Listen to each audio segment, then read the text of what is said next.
Hi friends, welcome to Sriyarsha cooking channel. నేను మీ సరిత. ఇవాళ మన రెసిపీ వచ్చి పొటాటో వడియాలు. సమ్మర్ వచ్చేస్తుంది కదండి. ఈ సమ్మర్లో ఎప్పుడూ పెట్టుకునే బియ్యం పిండి సగ్గుబియ్యం వడియాల కన్నా ఇలా పొటాటోస్తో వడియాలు ప్రిపేర్ చేసుకొని చూడండి, చాలా టేస్టీగా ఉంటాయి. అంతే కదండి, 1 ఇయర్ పాటు కూడా నిల్వ ఉంటాయి.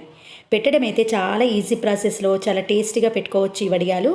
మరి ఆలస్యం చేయకుండా ఆ ప్రాసెస్ ఏంటో ఇప్పుడు చూసేద్దాం పదండి. పొటాటో వడియాల ప్రిపరేషన్కు ముందుగా బంగాళదుంపలను కుక్కర్లో వేసి సగం వరకు వాటర్ పోసుకొని ఒక 3-4 విజిల్స్ వచ్చే వరకు ఇలా సాఫ్ట్గా ఉడికించి పెట్టుకోవాలి. ఉడికించిన తర్వాత దీనిపైన ఉన్న పొట్టును తీసేసి పొటాటోస్ను ఈ విధంగా తురిమి తీసుకోవాలి. ఇలా తురిమి తీసుకోవడం వల్ల వడియాలు అనేది చాలా టేస్టీగా వస్తాయి, చూడడానికి కూడా చాలా బాగుంటుంది. ఇలా మిగతా బంగాళదుంపలను కూడా తురుముకొని వీటిని ఒక బౌల్లోకి ట్రాన్స్ఫర్ చేసుకోండి.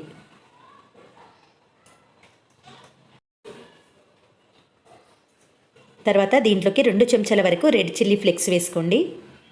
తర్వాత ఒక పావు టీ స్పూన్ వరకు వాము వేసుకోవాలి. తర్వాత దీనికి సరిపడా సాల్ట్ వేసుకోండి. 1 టీ స్పూన్ వరకు మాత్రమే సాల్ట్ వేసుకోండి. సాల్ట్ ఎప్పుడైనా వడియాల్లోకి చాలా తక్కువగా వేసుకోవాలి. తర్వాత సన్నగా తరిగిన కొత్తిమీరను 1 అరకప్పు వరకు వేసుకొని ఇవన్నీ చక్కగా ఆలుగడ్డ మిశ్రమంలో కలిసే విధంగా కలిపేసేయండి. ఒకవేళ మీ దగ్గర రెడ్ చిల్లీ ఫ్లేక్స్ లేకపోతే ఎండుమిర్చిని డ్రై రోస్ట్ చేసి కొంచెం బరకగా గ్రైండ్ చేసుకొని ఇలా యాడ్ చేసుకోవచ్చు. ఇలా మనం వేసినవన్నీ చక్కగా బంగాళదుంపకు పట్టించి పిండిని ఈ విధంగా సాఫ్ట్గా చేసి పెట్టుకోవాలి. చూసారు కదండి, ఈ విధంగా రెడీగా చేసి పెట్టుకోండి. ఇప్పుడు జంతికలు వత్తే మిషన్ ఉంటుంది కదా, ఆ మిషన్ లోపల కొంచెం ఆయిల్ని అప్లై చేసుకొని దీంట్లో పట్టినంత పిండిని పెట్టేసుకొని ఒక పాలిథిన్ పేపర్ పైన జంతికలాగా వత్తుకోవాలి. అయితే మనం చేతికి అతుకోకుండా ఇలా కొంచెం ఆయిల్ని అప్లై చేసుకోండి చేతులకు. ఇలా జంతికల మిషన్లో పట్టినంత పిండిని పెట్టేసి మిషన్ టైట్ చేసుకొని ఇప్పుడు పాలిథిన్ పేపర్ పైన వత్తుకోవాలి. ఇలాంటి పాలిథిన్ పేపర్లు ప్రతి ఒక్కరింట్లో అవైలబుల్లో ఉంటాయి కదండి. ఇలాంటి పాలిథిన్ పేపర్ని తీసుకొని దీనిపైన వడియాలాగా వత్తుకోవాలి. అయితే ఈ వడియాలకు ఇలాంటి స్టార్ షేప్ ఉన్న బిళ్ళను మాత్రమే పెట్టుకోవాలి. అలా అయితేనే వడియాలు పర్ఫెక్ట్గా వస్తాయి. చూసారు కదా ఎంత ఈజీగా సాఫ్ట్గా వచ్చేస్తున్నాయో. పిండి చాలా సాఫ్ట్గా ఉండడం వల్ల వడియాలు ఈజీగా ఇలా పెట్టేసుకోవచ్చు. చూసారు కదా, ఇలా మిగతా పిండిని కూడా ఇదే మాదిరిగా పాలిథిన్ పేపర్ పైన వడియాలాగా పెట్టేసుకొని మనం ఇంటి గుమ్మం దగ్గర ఉన్న ఎండలో పెట్టుకున్నా కూడా ఈజీగా ఎండిపోతాయండి. ఒకవేళ మీ దగ్గర స్లాబ్ పైన ఎండ అవైలబుల్లో ఉంటే బంగ్లా పైన 1 రోజు మాత్రమే పెట్టుకోవచ్చు. ఇలా ఇంటి గుమ్మం దగ్గర ఎండలో పెట్టుకుంటే 2 డేస్ వరకు ఎండలో ఎండబెట్టుకోవాలి. 2 డేస్ తర్వాత వడియాలు ఇలా కంప్లీట్గా ఎండిపోతాయండి. మనం విరిస్తే ఈజీగా విరిగేటట్టు ఉండాలి. కొంచెం పచ్చిగా ఉన్నా ఇవి 1 ఇయర్ పాటు నిల్వ ఉండేవి. కాబట్టి మీరు ఒక 2-3 డేస్ పాటు ఎండలో చక్కగా ఎండబెట్టుకోండి. అప్పుడు 1 ఇయర్ పాటు నిల్వ ఉంటాయి. ఇలా కంప్లీట్గా ఎండిన వడియాలను ఇప్పుడు డీప్ ఫ్రై చేసి చూద్దాం. దీనికోసం స్టవ్ ఆన్ చేసి డీప్ ఫ్రైకి సరిపడా ఆయిల్ పెట్టేసుకొని ఆయిల్ చాలా హీట్ ఎక్కిన తర్వాత వడియాలు వేసిన తర్వాత మీడియం ఫ్లేమ్కి టర్న్ చేసుకోండి. మీడియం ఫ్లేమ్లోనే ఈ వడియాలను డీప్ ఫ్రై చేసుకోవాలి, లేదంటే ఇవి త్వరగా మాడిపోయే ఛాన్స్ ఉంటుందండి. ఇలా ఆయిల్లో వేసిన వెంటనే జస్ట్ 1 మినిట్లోనే ఇవి డీప్ ఫ్రై అయిపోతాయి. కాబట్టి మీడియం ఫ్లేమ్కి అడ్జస్ట్ చేసుకొని ఇలా డీప్ ఫ్రై చేసేసుకోండి.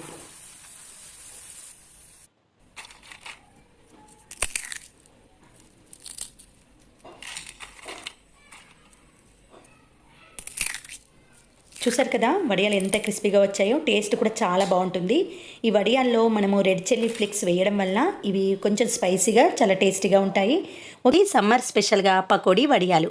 ఏంటి పకోడీ వడియాలు వెరైటీగా ఉందనుకుంటున్నారు కదండి. అవునండి, ఈ పేరు వినగానే నాకు కూడా కొంచెం వెరైటీగా అనిపించింది. ఈ పకోడీ వడియాలు మా అమ్మమ్మ ప్రిపేర్ చేసేదట. నాకు మా అమ్మ ఈ రెసిపీ ప్రిపరేషన్ అంతా చెప్పి మీకోసం షేర్ చేయమంది. చాలా టేస్టీగా చాలా బాగుంటాయట. మనం అన్నంలోకి రసము, పప్పుచారు, పప్పు అలాంటివి ప్రిపేర్ చేసుకున్నప్పుడు సైడ్కి తినడానికి సేమ్ కొంచెం పకోడీ ఫ్లేవర్ వస్తుంది.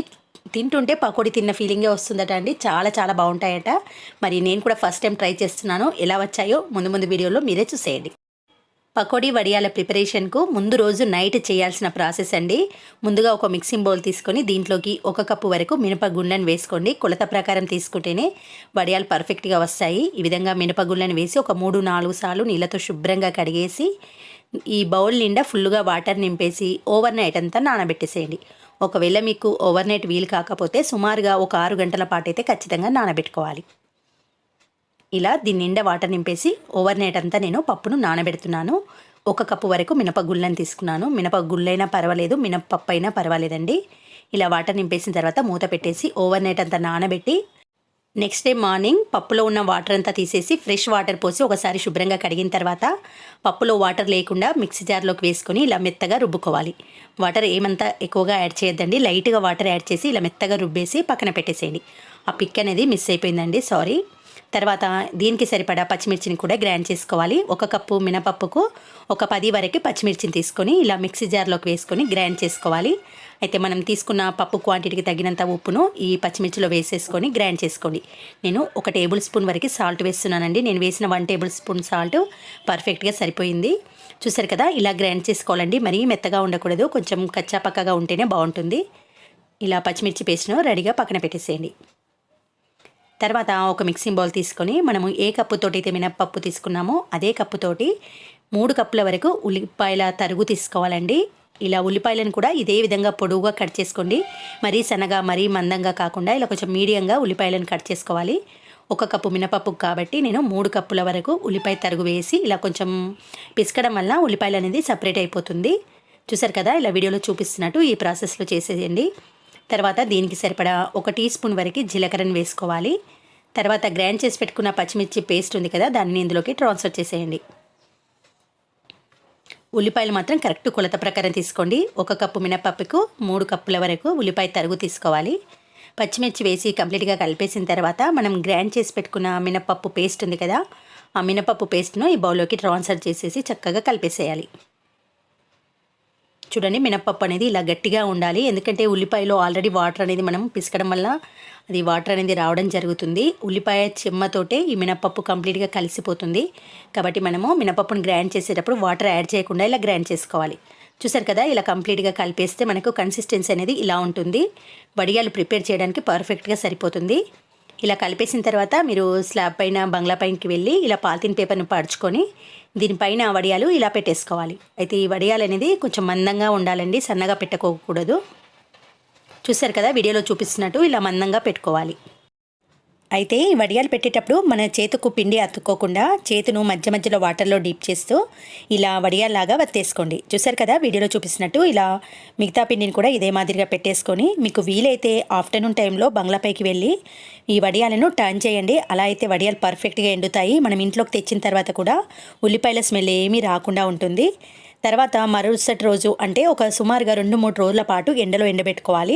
2-3 డేస్ పాటు చక్కగా ఎండిన తర్వాత వడియాలు అనేది ఇలా ఉంటుందండి. ఉల్లిపాయ వడియాలని మీకు ఇవి నిల్వ ఉండే అనుకోకండి, 1 ఇయర్ పాటు ఖచ్చితంగా నిల్వ ఉంటాయి. అయితే మీరు ఎండబెట్టే విధానం బట్టి కూడా ఉంటుంది. మీకు వీలైతే 3-4 డేస్ చక్కటి ఎండలో ఎండబెట్టుకోండి, 1 ఇయర్ స్టోరేజ్ అనేది ఉంటుంది.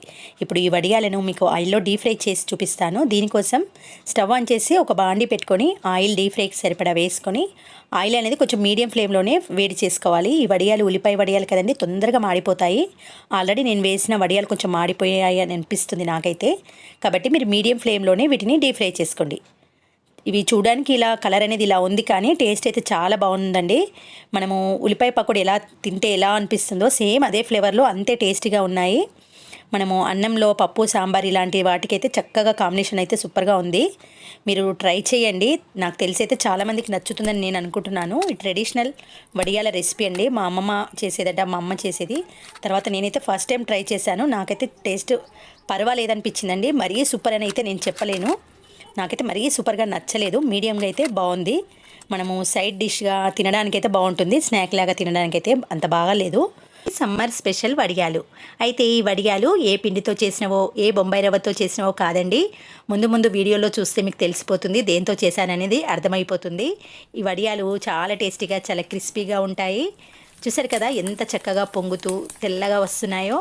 చాలా టేస్టీగా ఉండడమే కాదండి, 1 ఇయర్ పాటు కూడా స్టోర్ చేసి పెట్టుకోవచ్చు.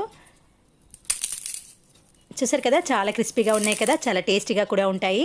మరి ఆలస్యం చేయకుండా ఈ వడియాలు ఎలా చేశానో దేంతో చేశానో ముందు వీడియోను స్కిప్ చేయకుండా చివరి వరకు చూసేయండి. ఈ టేస్టీ వడియాలను నేను మిగిలిపోయిన అన్నంతో చేశానండి. మన ఇంట్లో అప్పుడప్పుడు అన్నం మిగిలిపోతుంది కదా, కానీ మిగిలిపోయిన అన్నాన్ని తినడానికి ఇంట్లో వాళ్ళు చాలా ఇబ్బంది పడతారు. అలాంటప్పుడు ముఖ్యంగా ఈ సమ్మర్లో ఇలా అన్నం మిగిలినప్పుడల్లా మీరు టేస్టీ వడియాలు ప్రిపేర్ చేసుకోండి, చాలా బాగుంటుంది. మా ఇంట్లో అప్రాక్సిమేట్లీ ఒక 3 కప్పుల వరకు అన్నం మిగిలిందండి. ఇలా అన్నాన్ని మిక్సీ జార్లోకి సగం వరకు వేసుకొని అన్నంను పొడిగా చేసుకోవాలి. అయితే మనము మిక్సీ జార్లో ఎంత క్వాంటిటీ తీసుకుంటున్నామో దానికి తగినంత మాత్రమే సాల్ట్ వేసుకొని ఒక పావు కప్పు వరకు వాటర్ యాడ్ చేసుకొని మెత్తగా గ్రైండ్ చేసుకోవాలి. అన్నం కదండి, జస్ట్ 1 మినిట్లోనే గ్రైండ్ అయిపోతుంది, చాలా మెత్తగా అయిపోతుంది. చూసారు కదా, ఇలా మెత్తటి పేస్ట్ లాగా గ్రైండ్ చేసుకోవాలి. అయితే ముద్ద కన్సిస్టెన్సీ అనేది మనకు పిండి ఇలాగే ఉండాలి, అప్పుడే జంతికలు పర్ఫెక్ట్గా వస్తాయి. వాటర్ ఎక్కువ యాడ్ చేయకూడదు. ఇలా మిక్సీ జార్లో ఉంది ఒక బౌల్లోకి ట్రాన్స్ఫర్ చేసుకొని మిగతా అన్నాన్ని కూడా మిక్సీ జార్లోకి వేసుకొని తర్వాత కొద్దిగా సాల్ట్, కొన్ని వాటర్ యాడ్ చేసుకుంటూ ఇలా మెత్తటి పేస్ట్ లాగా గ్రైండ్ చేసుకోండి. మిగతా అన్నాన్ని కూడా ఇదే మాదిరిగా చేసుకోండి. మీ ఇంట్లో అన్నం ఎంత ఉంటే అంత చేసుకొని ఒక బౌల్లోకి వేసుకొని జస్ట్ కొద్దిగా మాత్రమే తినే సోడా వేసుకోండి. అలా వేయడం వల్ల చక్కగా పొంగుతూ వస్తాయి. తర్వాత ఇలాంటి జంతికల మిషన్ తీసుకొని దాంట్లో పట్టినంత పిండిని పెట్టేసేయండి.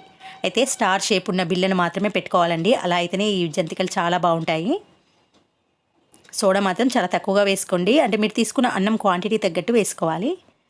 చూసారు కదా, ఇలా జంతికల మిషన్ పెట్టేసిన తర్వాత మన ఇంట్లో పాలిథిన్ పేపర్లు ఉంటాయి కదా, దానిపైన ఇలా జంతికలాగా వత్తేసుకోండి. నేను మీకు చూపించడం కోసం మాత్రమే ఇంట్లో ఇలా చేస్తున్నానండి, కానీ బంగ్లాపైకి తీసుకెళ్ళి మిగతా పిండినంతా నేను పాలిథిన్ పేపర్ పైన ఇలా జంతికలాగా వత్తేసుకున్నాను. చూసారు కదా, ఇలా మొత్తం పిండిని జంతికలాగా వత్తేసుకొని ఎండలోనే ఎండబెట్టుకోవాలండి. ఒక 3 డేస్ వరకు చక్కగా ఎండబెట్టుకుంటేనే ఈ వడియాలు 1 ఇయర్ పాటు నిల్వ ఉంటాయి. చూసారు కదా, నేను మిగతా పిండిని బంగ్లాపైకి తీసుకెళ్ళి ఇలా జంతికలాగా వత్తేసానండి. అయితే మీకు వీలుంటే, ఓపిక ఉంటే మధ్యాహ్నం కానీ సాయంత్రం కానీ వాటిని టర్న్ చేసుకోండి. చూసారు కదా, నేను చక్కగా 3 రోజుల పాటు ఎండలో ఎండబెట్టుకున్నానండి. సాయంత్రం ఇంటికి తీసుకొచ్చేసాను. మళ్ళీ మరుసటి రోజు అలా 3 డేస్ పాటు ఎండలో ఎండబెట్టుకుంటే చక్కటి వడియాలు క్రిస్పీగా తయారవుతాయి. చూసారు కదా, ఇలా గట్టిగా ఉండాలి, విరిస్తే ఇరిగిపోవాలి. అలా అయితేనే 1 ఇయర్ పాటు నిల్వ ఉంటాయి. చూసారు కదండి, వడియాలు ఎంత ఈజీగా, ఎంత టేస్ట్, చూడడానికి ఎంత బాగున్నాయో. ఇప్పుడు డీప్ ఫ్రై చేసి చూద్దాం.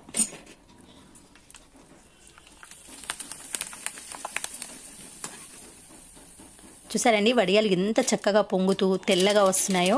చాలా టేస్టీగా, చాలా బాగుంటాయండి ఈ వడియాలు. మనము వడియాలు ప్రిపేర్ చేయాలంటే బియ్యం నానబెట్టడము, గ్రైండ్ చేయడము, దానిని ఉడికించడము, ఇవన్నీ ప్రాసెస్ కంటే చాలామంది కొత్తగా పెళ్ళైన వారు, వంటలు రాని వాళ్ళు, వడియాలు రాని వాళ్ళు ఇలా ఈజీగా పెట్టేసుకోండి. 1 ఇయర్ పాటు స్టోర్ చేసుకోవచ్చు. ఈ వడియాలు చాలా టేస్టీగా ఉంటాయి, చాలా క్రిస్పీగా ఉంటాయి.